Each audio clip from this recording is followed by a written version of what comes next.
dos maiores faraós de todos os tempos foi Akhenaton. Ele foi conhecido como rei herege, motivo pelo qual os antigos egípcios quiseram apagar seu legado da história. Mas o pouco que sabemos sobre Akhenaton nos faz pensar quem ou o que realmente ele foi.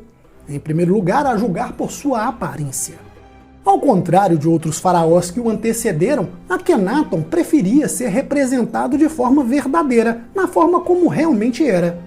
E esse é o ponto, uma vez que sua aparência é notavelmente estranha. Tinha olhos amendoados voltados até as laterais do rosto. Um rosto fino com um queixo levemente protuberante. Curiosamente, seu crânio era alongado, bem diferente de seus antecessores, que preferiam se mostrar sempre em sua melhor forma física. E com essas estranhas características, Akhenaton deixou o Egito de pernas para o ar, uma vez que cometeria o maior ato de heresia. E proclamou que os egípcios não deveriam mais adorar seu vasto panteão de deuses, mas apenas um único Deus. Talvez essa seja a razão por que muitos especulam que Akhenaton e Abraão tenham sido a mesma pessoa.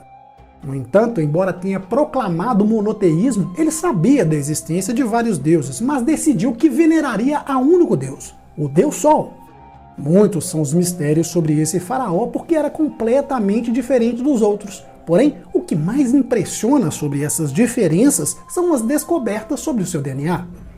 O professor Stuart Weitzman e sua equipe, que coordenam os estudos sobre genética comparativa na Universidade da Suíça, publicou o resultado de 7 anos de pesquisas, onde mapeou o genoma de 9 faraós egípcios.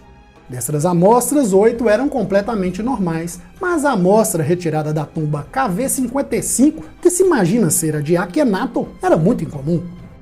Eles enviaram as preciosas amostras desse DNA antigo para o processo chamado polímero PCR, um processo de reação em cadeia no campo da biologia molecular. Se trata de uma técnica frequentemente usada para replicar e amplificar uma nova cópia da peça do DNA, dando aos pesquisadores uma imagem clara da impressão digital genética, característica de uma linhagem familiar. Com a amostra do DNA, usaram um pequeno fragmento do tecido cerebral de Akhenaton e o teste demonstrou o aumento do tecido ósseo. Isso se deve pelo crescimento anormal do córtex, detectado por conta de uma mutação em seu DNA, obrigando o cérebro a se expandir para comportar todo esse crescimento. Mas, que mutação teria sido causada e quais são seus efeitos? O telômero é uma enzima genética que se expande por 2 processos, pelo envelhecimento extremo e a mutação extrema. Dados genéticos e arqueológicos sugerem que ele não deveria ter vivido mais do que cerca de 45 anos de idade. No entanto, o que não é suficiente para consumir todos os telômeros dos cromossomos. Os resultados do tecido ósseo também mostraram que o crânio de Akhenaton é muito mais denso e muito diferente de outras múmias da mesma idade e período. Em resumo, o crânio e a estrutura esquelética de Akhenaton são 2 vezes mais densos e mais fortes que a nossa, chamados de homens modernos. O pesquisador comemorou o fato de ter feito essa descoberta incrível por conta própria, algo que a elite da história antiga do mundo acadêmico não passou nem perto de descobrir. Heródoto, conhecido como o pai da história, nos dá uma breve descrição sobre como seria visitar um antigo campo de batalha entre os egípcios e os persas. Nesta cena onde esta batalha foi travada, eu vi algo maravilhoso que os fragmentos me apontaram. Os ossos dos mortos estão espalhados nos campos, e se você colocar os ossos dos persas em um só lugar e dos egípcios em outro, e golpear os ossos dos persas com uma pedra, estas seriam tão fracas que quebrariam, e você poderia esmigalhá-los. Mas os ossos dos egípcios eram tão fortes que você poderia atingi-los com uma pedra, e eles dificilmente se desfariam, quando muito quebravam ao meio. Segundo Heródoto, o mais provável é que essa diferença se deve porque os egípcios no início da infância tinham as cabeças raspadas. Assim, pela ação do sol, os ossos de seus crânios se tornaram mais grossos e duros. É a mesma causa que evitaria a calvície no Egito, onde se via menos homens carecas do que em qualquer outro lugar na Terra. E os crânios dos persas eram mais fracos porque se protegiam do sol com turbantes em suas cabeças. No entanto, obviamente Heródoto não era um especialista na área, mas contou que os egípcios raspavam suas cabeças e tomavam muito sol. Se avançarmos alguns milhares de anos, entenderemos um pouco sobre a ciência genética. Alguns parágrafos escritos há milhares de anos atrás validam esse estudo genético da modernidade. E nos mostra que, além de Akhenaton ser geneticamente diferente, ele também fez muitos exércitos com esta mesma característica. Por outro lado, ter ossos 2 vezes mais fortes que seus oponentes não significam absolutamente nada, porque ainda foram sitiados como outros países. No momento das conquistas por territórios, os exércitos dizimaram os egípcios, o que pavimentou o caminho para fazer essa descoberta incrível. Os estudos não podem provar que os híbridos alienígenas caminhavam entre os egípcios antigos, ou descartam que os mesmos faraós eram ETs. No entanto, muitos tentam reproduzir as descobertas de Weizmann. Eles esperam refutar ou validar o trabalho dele, que seria nos mostrar um alienígena híbrido com seu próprio DNA. Mas, quando se trata do Antigo Egito, nada mais é debatido do que a idade da Esfinge. As hipóteses vão de 5, 12, 13 até 25 mil anos. Mas por que será que existe tanta diferença entre essas datas, ou por que não há consenso?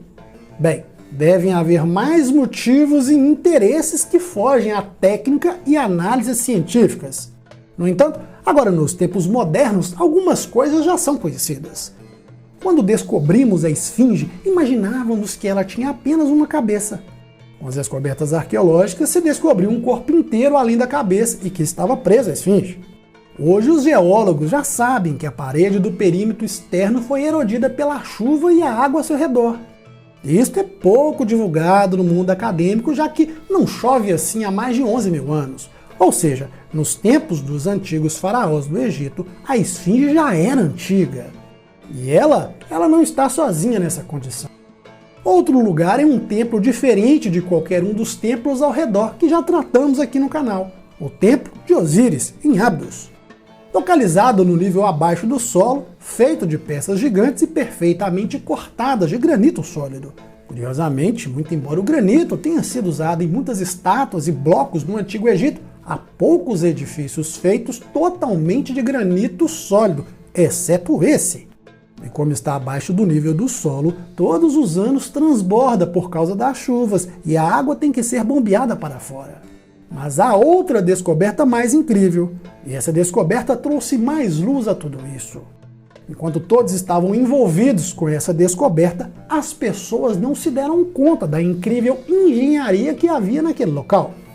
Havia um poço. Ao descer, encontraram uma sala de espera com 7 buracos esculpidos no interior. Eram 7 sarcófagos de granito e abaixo dele encontraram a tumba de Osíris.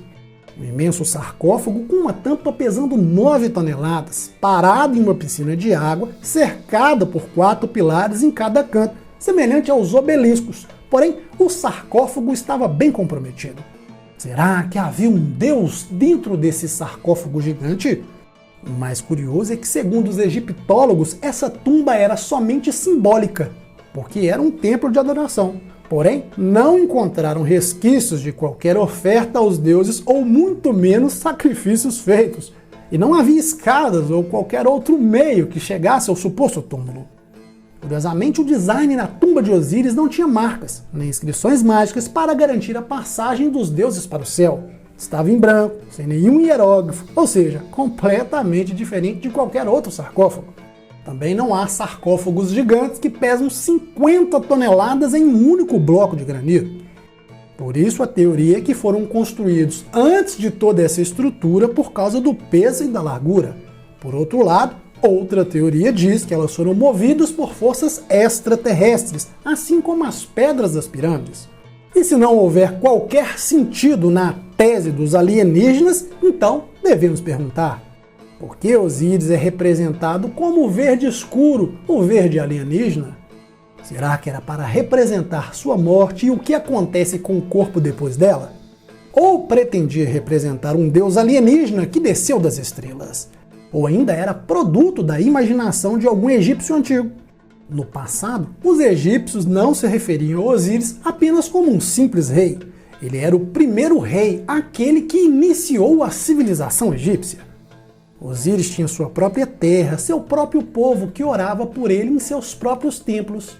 Haviam muitas leis e regras próprias, desde a compra de terrenos, comércio de escravos encomendados para a construção dos templos e uma lista de outras coisas que qualquer ser humano normal poderia fazer.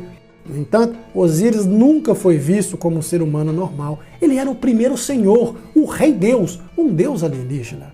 Por fim, Osíris e Akhenaton, se ligarmos todos os pontos, não há dúvidas, sempre voltamos ao início e sempre com a mesma ideia, a ideia dos famosos alienígenas.